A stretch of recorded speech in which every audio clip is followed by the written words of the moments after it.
Hello everyone. तो आज हम पढ़ने वाले हैं क्लास 8 सिविक्स का चैप्टर 1 द इंडियन कॉन्स्टिट्यूशन। कहानी शुरू होती है एक फुटबॉल गेम के साथ, जब क्लासरूम के सभी बच्चे फुटबॉल खेल रहे थे। फुटबॉल के अपने कुछ रूल्स होते हैं, जैसे हाथ से बॉल नहीं छूना। अब सोचो, अगर कोई हाथ से बॉल पकड़कर खेलने लगे तो गेम का मज़ा ख़त्म हो जाता ना। गेम बिगड़ जाता, क्योंकि उसके असली रूल्स ही तोड़ दिए गए। वैसे ही एक देश को प्रॉपरली रन करने के लिए भी कुछ रूल्स होते हैं, और इन रूल्स को कहते हैं कॉन्स्टिट्यूशन। जैसे फुटबॉल बिना रूल्स के नहीं खेला जा सकता, वैसे ही एक देश भी कॉन्स्टिट्यूशन के बिना नहीं चल सकता। कॉन्स्टिट्यूशन एक रिटन रूल बुक होती है, जिसमें डिसाइड होता है कि देश कैसे चलेगा, लोगों के क्या राइट्स होंगे, और लीडर्स को अपनी पावर कैसे यूज़ करनी चाहिए। तो अब तक हमने फुटबॉल के एग्जाम्पल से समझा कि कॉन्स्टिट्यूशन एक सेट ऑफ रूल्स है जो हमें बताता है कि देश कैसे चलेगा। तो अब हम बढ़ते हैं हमारे अगले टॉपिक की ओर और जानते हैं आखिरकार किसी भी देश को कॉन्स्टिट्यूशन की ज़रूरत क्यों होती है। Why does a country need a constitution? सोचो, एक क्लासरूम है जहाँ एक लड़का सुरेश मॉनिटर बना हुआ है, लेकिन वो अपनी पावर का गलत यूज़ करता है। टीचर ने उसे क्लास संभालने को बोला, लेकिन उसने बिना वजह एक स्टूडेंट अनिल को पनिश कर दिया, क्योंकि वो उसे पसंद नहीं था। अब अगर कोई रूल ही नहीं होता मॉनिटर के बिहेवियर के लिए, तो वो किसी को भी गलत तरीके से ट्रीट कर सकता था। इसलिए कॉन्स्टिट्यूशन हमें प्रोटेक्ट करता है ऐसे मिसयूज़ ऑफ पावर से। तो कॉन्स्टिट्यूशन क्यों ज़रूरी है? इसकी सबसे पहली वजह है क्योंकि ये हमें पावर के मिसयूज़ से बचाता है। अब जानते हैं कॉन्स्टिट्यूशन क्यों ज़रूरी है। इसकी दूसरी वजह, it protects the interests of minorities. एक क्लास में जब भी स्पोर्ट्स पीरियड आता, टीचर सभी से पूछते, बताओ तुम्हें क्या खेलना है। अब क्योंकि बॉयज़ की मेजॉरिटी ज़्यादा थी, इसलिए हर बार वो वोटिंग जीत जाते और उन्हीं की गेम चुनी जाती, क्रिकेट। लेकिन गर्ल्स जो बॉयज़ से कम थीं, वो बास्केटबॉल खेलना चाहती थीं, पर उनकी कभी सुनवाई ही नहीं होती। तो जब मेजॉरिटी अपने फैसले माइनॉरिटी पर थोपती है, उसे कहते हैं tyranny of the majority. Constitution ये भी रोकता है ताकि सबकी सुनवाई हो। तो कॉन्स्टिट्यूशन क्यों ज़रूरी है? इसकी दूसरी वजह है क्योंकि ये माइनॉरिटी के इंटरेस्ट को प्रोटेक्ट करता है। अब जानते हैं कॉन्स्टिट्यूशन क्यों ज़रूरी है। इसकी तीसरी वजह, it protects us from taking decisions which are harmful in long term. एक और एग्जाम्पल देखते हैं। एक लड़की शबनम पढ़ाई कर रही थी क्योंकि कल उसका टेस्ट था, लेकिन उसके पेरेंट्स टीवी देख रहे थे, तो उसका भी दिल करने लगा। लेकिन उसने सोचा कि अगर मैं अभी टीवी देखने लगी तो कल फेल हो जाऊंगी, इसलिए उसने टीवी ही बंद कर दिया। इसी तरह कॉन्स्टिट्यूशन भी हमें गलत डिसीजंस लेने से बचाता है और फ्यूचर के लिए सेफ रखता है। तो इस टॉपिक में हमने ये सीखा कि कॉन्स्टिट्यूशन सिर्फ सरकार चलाने के लिए नहीं, बल्कि हमें खुद से भी बचाने के लिए होता है। तो कॉन्स्टिट्यूशन क्यों ज़रूरी है? इसकी तीसरी वजह है क्योंकि ये हमें गलत डिसीजंस से बचाता है। तो हमारे इस टॉपिक में हमने ये जाना कि कॉन्स्टिट्यूशन क्यों इम्पॉर्टेंट है, जिसकी पहली वजह है यह हमें पावर के मिसयूज़ से बचाता है। दूसरी वजह है यह माइनॉरिटीज़ के इंटरेस्ट को प्रोटेक्ट करता है। और आखिर में तीसरी वजह है यह हमें गलत डिसीजन लेने से बचाता है। तो अभी तक हमने जाना कि कॉन्स्टिट्यूशन क्या होता है और इसकी ज़रूरत क्यों है। तो चलो बढ़ते हैं हमारे अगले टॉपिक की ओर। जानते हैं कॉन्स्टिट्यूशन के की features, the Indian constitution and it's की फीचर्स। पिछले टॉपिक में हमने देखा कि कॉन्स्टिट्यूशन क्यों ज़रूरी है, लेकिन जब इंडिया आज़ाद होने वाला था तब सवाल ये था कि हमारा नया देश किस रूल से चलेगा। तो 1946 में 300 लोगों की एक टीम बनी जिसका नाम था कॉन्स्टिट्यूएंट असेंबली। उन्होंने डिसाइड किया कि एक नई कॉन्स्टिट्यूशन बनाएंगे जो आज़ाद भारत के सब लोगों को इक्वल समझेगी। उस समय इंडिया में अलग अलग भाषा, रिलीजन और कल्चर के लोग रहते थे, जिनके बीच काफ़ी कॉन्फ्लिक्ट्स थे। यहाँ तक कि इंडिया और पाकिस्तान का पार्टीशन भी होने वाला था। लोग परेशान थे। फिर भी इन लीडर्स ने मिलकर एक कॉन्स्टिट्यूशन बनाई जो यूनिटी को भी संभाले और डाइवर्सिटी को भी रिस्पेक्ट करे। उन्होंने सोचा कि एक स्ट्रॉन्ग डेमोक्रेसी बनानी है जिसमें सबको बराबर का हक हो। तो इस टीम ने 3 साल तक मिलकर काम किया और फाइनली 1950s में कॉन्स्टिट्यूशन रेडी हो गया। और अब जानते हैं हमारे इस कॉन्स्टिट्यूशन के कुछ इम्पॉर्टेंट की फीचर्स। सबसे पहला की फीचर है फेडरलिज्म, मतलब एक से ज़्यादा लेवल में गवर्नमेंट बनाना। सोचो, इंडिया एक इतना बड़ा देश है, अगर दिल्ली में बैठकर प्राइम मिनिस्टर ही सब कुछ डिसाइड करते तो क्या हर जगह की लोकल प्रॉब्लम्स सॉल्व हो पाती? जैसे गांवों की रोड सही करवाना, नालियां साफ करवाना? नहीं ना। इसलिए कॉन्स्टिट्यूशन में 3 लेवल की गवर्नमेंट बनाई गई, सेंट्रल गवर्नमेंट, स्टेट गवर्नमेंट और पंचायती राज। हर लेवल को अलग अलग काम दिए गए और लिखकर बताया गया कि कौन क्या करेगा और पैसा कहाँ से आएगा।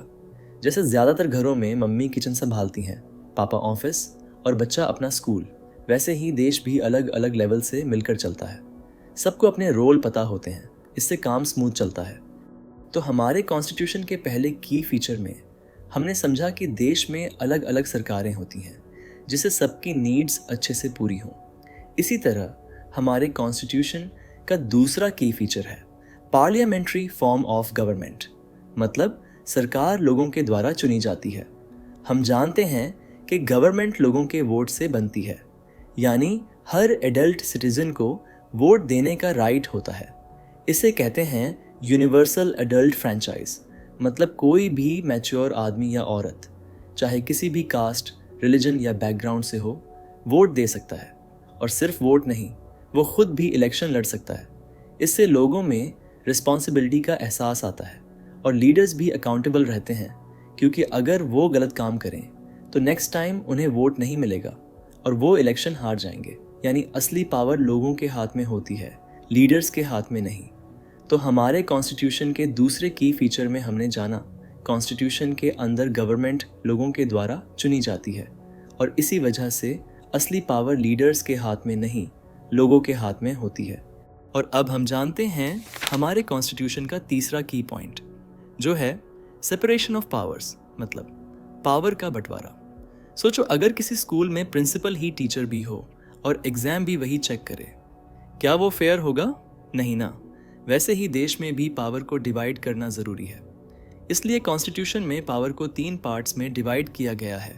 पहला लेजिस्लेचर, जो लॉ बनाता है, दूसरा एग्जीक्यूटिव, जो लॉ को इम्प्लीमेंट करता है, और तीसरा जुडिशरी, जो लॉ फॉलो नहीं होने पर सज़ा सुनाता है। हर पार्ट एक दूसरे को चेक करता है ताकि कोई भी अपनी पावर का गलत यूज़ न कर सके। ये सिस्टम पावर को बैलेंस करता है। तो हमारे कॉन्स्टिट्यूशन के तीसरे की फीचर में हमने जाना पावर डिवाइड होने से देश में बैलेंस बना रहता है।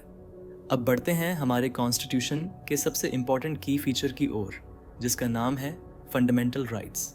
ब्रिटिश रूल के टाइम लोगों के साथ बहुत गलत होता था, इसलिए कॉन्स्टिट्यूशन में लिखा गया कि हर सिटीजन के कुछ बेसिक राइट्स होंगे जिन्हें फंडामेंटल राइट्स कहा जाता है। फंडामेंटल राइट्स में टोटल 6 राइट्स है। पहली राइट है राइट टू इक्वालिटी, मतलब कॉन्स्टिट्यूशन के सामने सब बराबर हैं, फिर चाहे वो किसी भी रिलीजन, जेंडर या कास्ट का हो। दूसरी राइट है राइट टू फ्रीडम, मतलब आप कुछ भी बोल सकते हो, फ्रीली पूरे देश में कहीं भी रह सकते हो या कोई भी जॉब या बिजनेस कर सकते हो। तीसरी राइट है राइट अगेंस्ट एक्सप्लॉयटेशन, मतलब कोई भी आपको एक्सप्लॉयट नहीं कर सकता। जैसे किसी भी इंसान को या उसके बॉडी पार्ट्स को बेचा नहीं जा सकता, जिसे ह्यूमन ट्रैफिकिंग कहते हैं, या किसी से फोर्सफुली काम नहीं करवा सकते। इसी तरह चौथी राइट है right to freedom of religion, मतलब अपने धर्म को फ्रीली फॉलो करने का अधिकार। मतलब जो भी रिलीजन आपको अच्छा लगे आप उसे फ्रीली परस्यू कर सकते हो। पांचवी राइट है कल्चरल एंड एजुकेशनल राइट्स, मतलब अपने कल्चर को प्रोटेक्ट करने का अधिकार। इसके अंदर सभी माइनॉरिटीज़ अपने रिलीजन को प्रोटेक्ट और स्प्रेड करने के लिए अपने स्कूल्स या इंस्टीट्यूशंस खोल सकती हैं, जिनमें एजुकेशन के साथ साथ उनके रिलीजन की भी जानकारी दी जाती हो। और आखिरकार छठवीं राइट है राइट टू कॉन्स्टिट्यूशनल रेमेडीज़, मतलब अगर कोई इन पांचों में से आपकी किसी भी राइट को छीनता है तो आप कोर्ट में केस फाइल कर सकते हो। हमारी ये छठवीं right, right to constitutional remedies, सभी फंडामेंटल राइट्स की बैकबोन है। ये इंश्योर करती है कि फंडामेंटल राइट्स सिर्फ पेपर पर ना हो। अगर किसी के साथ इनजस्टिस होता है तो वो कोर्ट जाकर अपना हक ले सकता है। माइनॉरिटीज़ के लिए ये और भी ज़्यादा इम्पॉर्टेंट होती है क्योंकि उनकी आवाज़ कई बार दबा दी जाती है।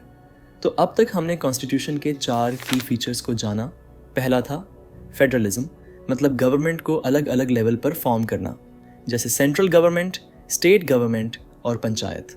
दूसरा था पार्लियामेंट्री फॉर्म ऑफ गवर्नमेंट, मतलब लीडर्स लोगों के द्वारा चुने जाते हैं। तीसरा था सेपरेशन ऑफ पावर्स, मतलब पावर को 3 पार्ट्स में बांटा जाना, जिससे पावर का मिसयूज ना हो, लेजिस्लेटिव, एग्जीक्यूटिव और जुडिशियरी।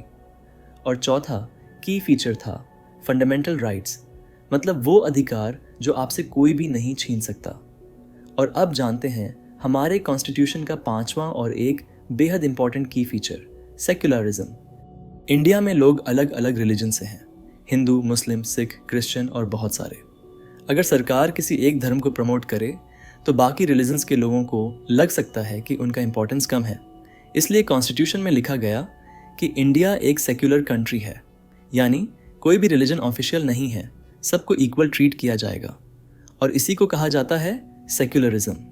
लेकिन अगर किसी रिलीजन में ऐसी प्रैक्टिस हो जो दूसरों को हर्ट करे, जैसे अनटचेबिलिटी, तो सरकार उसमें इंटरफियर कर सकती है। लेकिन ये इंटरफियरेंस भी बिना बायस के सिर्फ कॉन्स्टिट्यूशनल प्रिंसिपल्स के बेस पर होता है। इस कॉन्सेप्ट को कहते हैं प्रिंसिपल्ड डिस्टेंस।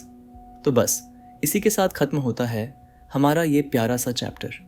मिलते हैं अगली वीडियो में अगले चैप्टर के साथ, और तब तक के लिए दीजिए मुझे इजाज़त। नमस्कार।